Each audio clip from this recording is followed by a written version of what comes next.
vídeo de síntese de fármacos foi produzido para a Unidade Curricular Química Orgânica 2, docente Tula Beck Bisol, pelos alunos Heloísa Genovez, Felipe de Amorim, Sabrina Araújo e Vitória Werner, pela turma 614, no semestre 2021.2. A síntese orgânica é o processo de obtenção de moléculas orgânicas a partir de subunidades menos complexas que possuem grupos funcionais.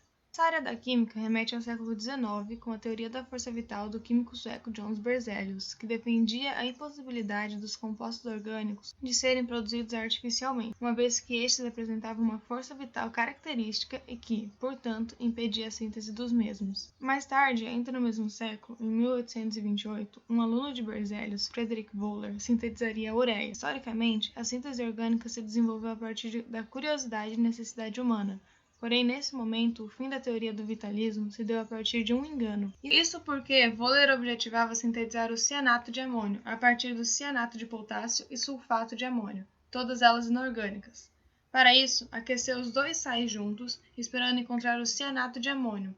Observou, no entanto, a formação de cristais brancos cuja análise revelou ser ureia, substância presente na urina dos mamíferos. De igual maneira, e historicamente próximo do feito de Wöhler, deu-se a síntese da malveína, o primeiro corante sintético conhecido na história.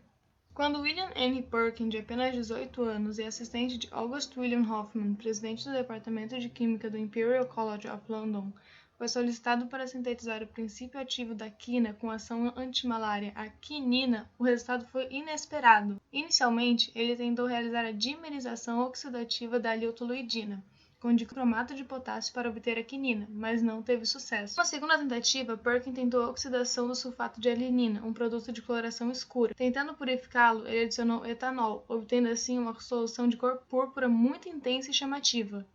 O que Perkin sintetizara não tinha sido a quinina, mas sim o primeiro corante artificial capaz de tingir a seda de púrpura num processo simples e rápido. Outras sínteses de igual importância foram a do ácido acético em 1845 por Adolf Kolb, glucose em 1890 por Fischer, penicilina em 1957 por Alexander Fleming e da clorofila A em 1960 por Howard Buns Woodward, que o rendeu um prêmio Nobel da Química em 1975. Os desenvolvimentos mais recentes da síntese orgânica estão ligados a pessoas como Elias Corey, um professor de Harvard que recebeu o Prêmio Nobel da Química em 1990 pela publicação do seu livro A Lógica da Síntese Química, assim como por ter descoberto a teoria e metodologia da análise retrosintética. Uma geração mais nova na área da síntese, o pesquisador Q.C. Nicolau, responsável pela síntese da brevetoxina B em 1995, complexa por não apresentar uma unidade sequer de repetição. Atualmente, ele se encontra focado na síntese da maitotoxina, considerada a maior molécula a ser sintetizada. No entanto, até 2015, Nicolau alegou que a demora na formação da toxina se dava por dificuldades financeiras. Outro pesquisador vivo atualmente de bastante renome é o professor do Scripps Research Institute, Phil Baran, que coordenou a síntese da palalamine, um composto alcaloide que, segundo Baran, é o mais difícil sintetizado na história por apresentar diversos nitrogênios pela maneira em que os carbonos e nitrogênios se ligam, pelos íons da molécula que fazem dela altamente solúvel em água, entre outras características. É esse o quadro geral da evolução histórica da área de síntese orgânica na química. Os fármacos sintéticos são produzidos em um processo de múltiplas etapas. Dessa forma, temos que a pureza de seu produto está diretamente relacionada com a metodologia empregada, bem como a pureza dos compostos intermediários e as matérias-primas utilizadas. Em 1991, os compostos sintéticos representaram 79% dos fármacos, constituindo uma ampla demanda e requisição pelo globo. No ano de 2000, por exemplo, estima-se que o mercado farmacêutico tenha obtido 390 bilhões de dólares com tais medicamentos. A síntese de fármacos, além de permitir a construção de moléculas de diferentes níveis de complexidade, possibilita alternativas à escassez dos produtos naturais. A quinina, o primeiro fármaco empregado no tratamento da malária, está presente nas árvores nativas da América Central e do Sul. Denominadas pelo gênero Cinchona, foram amplamente utilizadas para o combate à doença transmitida pelas fêmeas do mosquito Anopheles. Entretanto, em meio à Segunda Guerra Mundial, as áreas de cultivo desse gênero estavam submersas aos confrontos e jornadas bélicas. Assim sendo, os pesquisadores da época tiveram de procurar alternativas para a produção do fármaco antimalária. No ano de 1945, Woodward e Doran obtiveram sucesso na síntese do composto, resultando na descoberta da cloroquina. Esta, então utilizada para o tratamento da malária, foi recentemente acendida pelas famigeradas fake news, das quais relatam que o fármaco poderia ser utilizado para tratar, também, os casos de Covid-19. Entretanto, tais alegações não possuem comprovações científicas, de acordo com a Organização Mundial da Saúde, a OMS. Vale ressaltar que a classe terapêutica da síntese de fármacos, que é escolhida por objeto de estudo, varia de acordo com sua localização. Para os países de primeiro mundo, é provável a procura pelo fim do câncer, enquanto os de terceiro permanecem carentes pelos fármacos de tratamento das doenças tropicais, como a malária. Agora, tendo visto a importância da produção de fármacos sintéticos para o mercado farmacêutico e terapêutico, vamos voltar o nosso entendimento para a obtenção de antibióticos. Relativo à antibiose, o funcionamento de um antibiótico é explicado pelo aproveitamento de substâncias inibidoras do crescimento de certos micro-organismos, podendo ser produzidas por seres vivos ou por síntese, para o combate a infecções causadas por bactérias. Um importante e pioneiro exemplo de medicamento antibiótico é a penicilina, e é dela que vamos tratar mais aprofundadamente.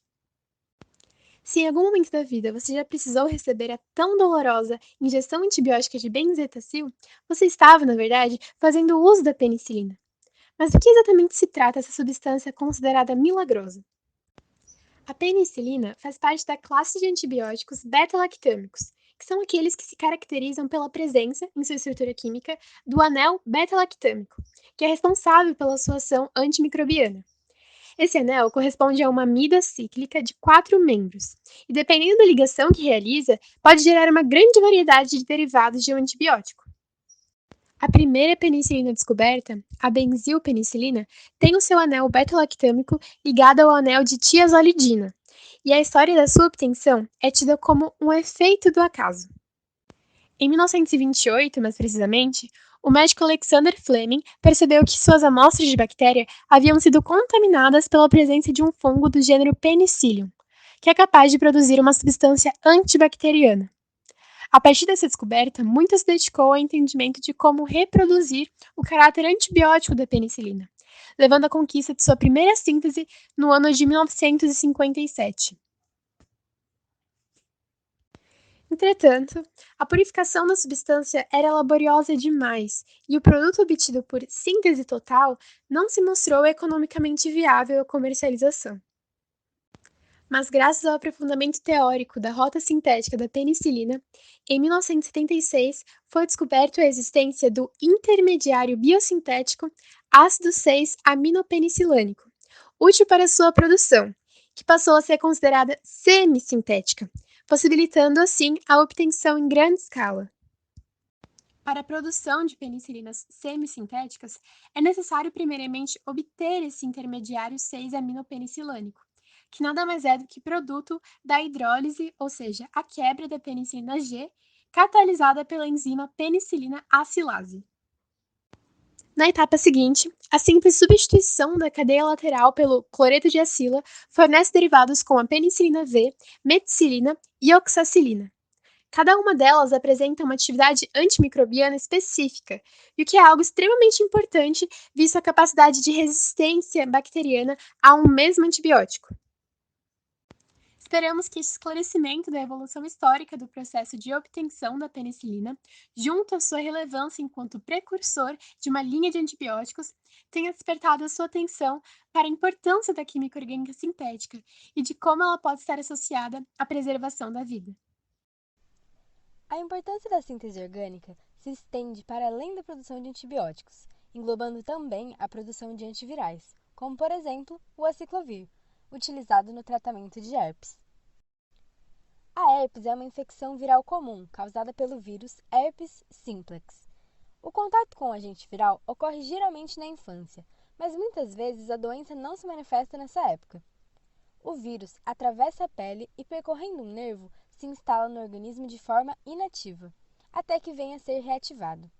A reativação do vírus pode ocorrer devido a diversos fatores, tais como exposição à luz solar intensa, fadiga física e mental, estresse emocional, febre ou outras infecções que diminuam a resistência orgânica.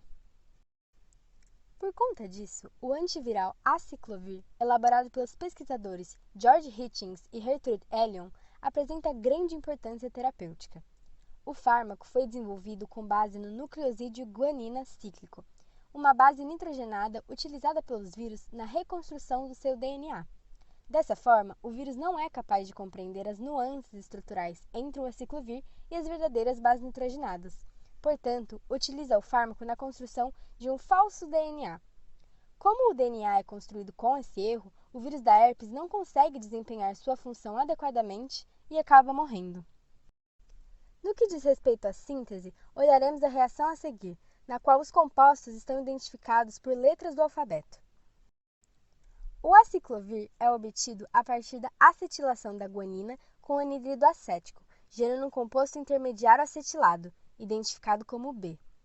Esse último reage com a cadeia lateral D na presença de ácido paratolueno sulfônico, um produto da acilação do dioxolona C para formar o derivado glicosídico E.